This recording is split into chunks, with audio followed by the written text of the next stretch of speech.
écouter Brassens, par exemple. C'est lui qui me vient parce que on retient surtout sa bonhomie et pas du tout le côté viril. Enfin voilà. Et moi j'ai toujours été plus, mais depuis gamin en fait, quelqu'un dans la sensibilité, dans l'émotion, parce que ça c'est aussi un rapport au corps différent. Et, euh, et voilà, je prends cet exemple-là parce que voilà, moi j'étais plutôt attiré par les poètes en fait, par quelque chose de, on passe pas son temps à se regarder dans le miroir en fait. C'était pas important et j'ai toujours eu du mal d'ailleurs en me regardant dans un miroir à avoir un jugement sur moi, sur ce que je ressemblais. C'est quelque chose de très étonnant. Ado, j'ai eu les cheveux longs. Voilà, c'est sûr qu'il y a la première fois à 14 ans, quand on commence à vouloir exprimer un peu le fait qu'on devient un homme, on commence à avoir des poils et puis qu'on nous appelle mademoiselle. Bon, bah voilà, c'est pas grave. Ouais, en fait, bah, j'ai des cheveux longs, c'est pas. Voilà, ça fait pas le mec avec les cheveux bien rasés, bien forts, mais en fait, je m'en foutais. Enfin, c'était. Ouais, c'était pas important pour moi. Et ben mon corps, c'est toujours un truc que j'apprivoise. C'est vraiment le bon mot. Bah, déjà en acceptant l'idée que le sport, vraiment la notion de sport, pour moi, c'est quelque chose de qui m'attire pas spécialement, que je trouve. Moi, je suis plutôt intéressé par l'activité. Comment est-ce que je vais mettre de l'activité au niveau, par exemple, de mon boulot quand je fais de l'animation. Euh, voilà, quand je suis dans le dynamique avec des gamins, ou quand par exemple je vais travailler la terre, ou quand là ça m'intéresse de mettre de l'activité. Et c'est plutôt une réflexion au quotidien de me dire tiens, entre prendre l'ascenseur ou prendre les escaliers, allez, je vais prendre les escaliers parce qu'au moins ça me fait bouger. Euh, Tiens, aujourd'hui je vais plutôt y aller à pied que de prendre ma bagnole. Voilà, si je dois me bouger, c'est plutôt. J'ai besoin d'avoir un but utile et pas faire du sport pour m'entretenir. Parce que ça va m'emmerder très vite. Je suis quand même dans un rapport très outil au corps. C'est-à-dire que mon corps doit me mener là où j'ai envie de vivre des choses. Mais j'ai pas envie de l'entretenir que pour le côté physique. Et je crois qu'il y a aussi derrière une grande fascination à observer les corps quand ils racontent quelque chose. Que ce soit un homme ou une femme. Euh, Tiens, par exemple, lui, il va être carré des épaules, mais il va être plutôt rond au niveau des fesses. Tiens, lui, il va être tout fin de partout, mais il va avoir des gros mollets. Mais je suis toujours dans la curiosité de me dire, tiens, qu'est-ce que ça raconte de la personne? Et je crois qu'il y a ça aussi, qu'un mec qui ferait trop de gonflettes, trop de. Bah, quelque part, ça trahit un peu le message. Et je trouve que c'est tellement intéressant, des fois, ouais, d'appréhender quelqu'un. Et de se dire tiens qu'est-ce que son physique peut raconter de sa vie. Des fois c'est complètement à côté mais c'est intéressant. Donc aujourd'hui je suis plutôt à me dire je vis ma vie et mon physique se modèlera à travers ce que je fais et ce que je suis plutôt que de me dire tiens j'ai envie d'avoir telle image mais que du coup ça me demanderait euh, un effort quotidien qui en fait bah, ne correspond à rien. Moi j'ai un bon beat parce que j'aime bien bouffer et j'en suis très content. Et voilà. Saw that thing so beautiful. She just hit my heart. Oh, Je fool commence for avec what mes she's émotions. got. Pendant très longtemps, ça a été une espèce de tare que j'ai eue d'être hypersensible dans un environnement familial pas du tout connecté à ça. Et du coup, j'étais un peu, voilà, un peu, tiens, il est bizarre, il est chiant, il parle de lui, de ce qu'il ressent, et c'était pas forcément toujours très bien vu, quoi. Euh, Être un homme, c'est on s'écoute pas, quoi, et on y va. Hein, on bosse, voilà. Et, euh, et jusqu'à ce que je me rende compte qu'en fait, bah, c'était juste un organe essentiel euh, d'équilibre. Et c'est vrai que, voilà, moi je me rends compte que j'ai peu d'amis masculins, en fait, depuis très longtemps, en fait, je suis essentiellement entouré de femmes dans ma vie.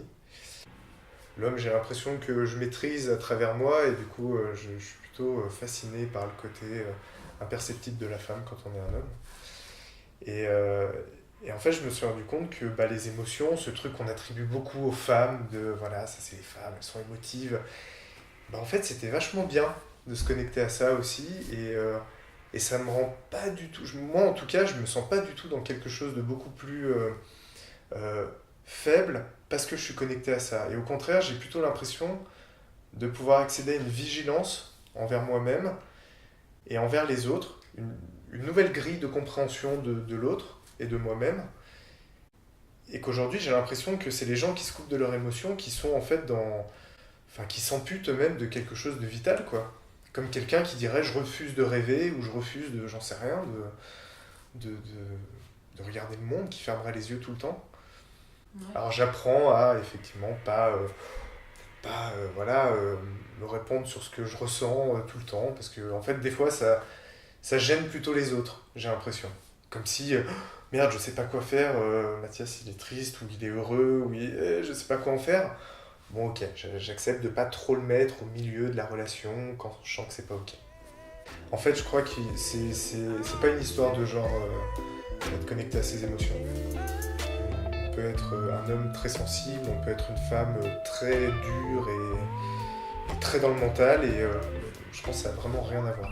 C'est pas une histoire d'homme ou de femme.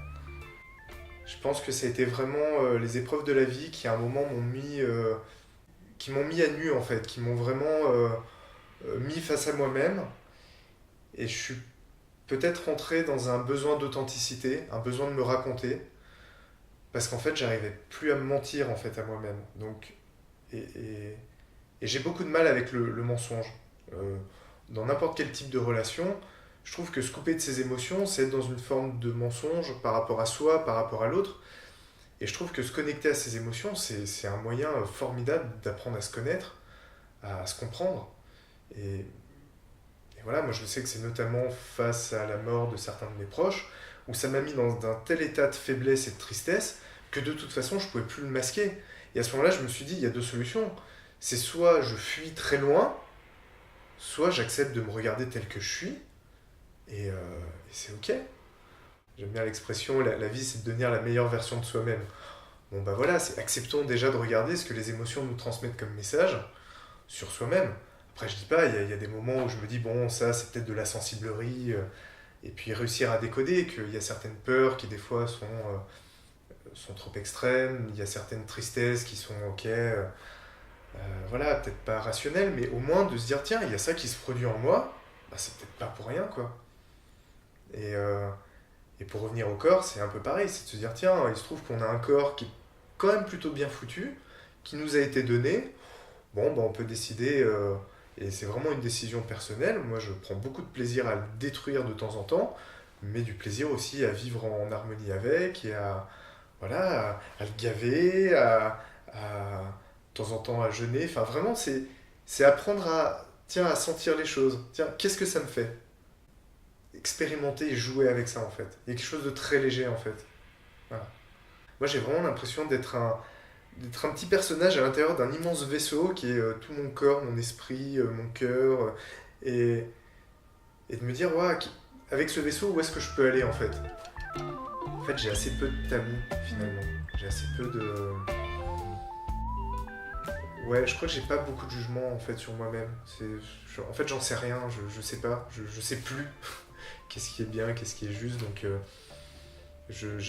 j'écoute ce qui est là, j'y vais, et puis voilà, si j'ai besoin que le corps il s'adapte, et ben je fais en sorte qu'il s'adapte. Et puis s'il dit que non, et ben je m'arrêterai quoi. Parlons de la masculinité dans la sexualité. C'est un très bon sujet. Moi je suis quelqu'un qui a eu beaucoup d'expérience, j'ai jamais trop duré dans une relation, donc du coup j'ai souvent été confronté à la rencontre, à la nouveauté, d'une nouvelle personne, d'un nouveau corps, d'une nouvelle personnalité. Et, et c'est vrai que du coup, comme je disais tout à l'heure, j'ai toujours été hyper à l'écoute et intéressé par... donc là, je vais plutôt parler de la femme. Euh, et donc, le rapport au corps, ça a toujours été comment est-ce que, au milieu de cette relation, de cet acte qui n'est pas anodin, de la sexualité, comment est-ce qu'en fait on arrive à être à l'écoute. Je me suis beaucoup intéressé aux histoires de règles, aux histoires voilà, de cycle de la femme, enfin, mais vraiment pour être dans un rapport d'échange, parce qu'il y a un moment, voilà, quand j'ai commencé à avoir des relations à l'adolescence, j'étais dans un truc, ouais, peut-être plus de la virilité, parce qu'en fait, ado, je pense que je fais partie de la première génération, on avait accès à des films de cul, à des trucs, et donc, bah voilà, nous on regardait un peu ça en se disant, ah tiens, c'est peut-être le manuel, peut-être faut faire comme ça, et puis très vite, en fait, je me suis rendu compte que non, ça pouvait pas fonctionner comme ça. Je sais que ça a été un moment difficile de dire, tiens, et si je suis pas le dominant dans la relation, merde, est-ce que je vais pas être mal vu? Est-ce que ça va pas poser un problème? Et puis au niveau de la libido, enfin, ça pose plein de problèmes. Puis, bah, comme je disais, comme pour le corps, comme pour plein de trucs, c'est simplement faire l'expérience. Bah, tiens, j'essaye. Alors, des fois, j'ai senti de la déception, des fois, justement, une libération aussi. J'ai eu des filles qui m'ont dit, mais c'est super, quoi, on se sent écouté, pris en compte.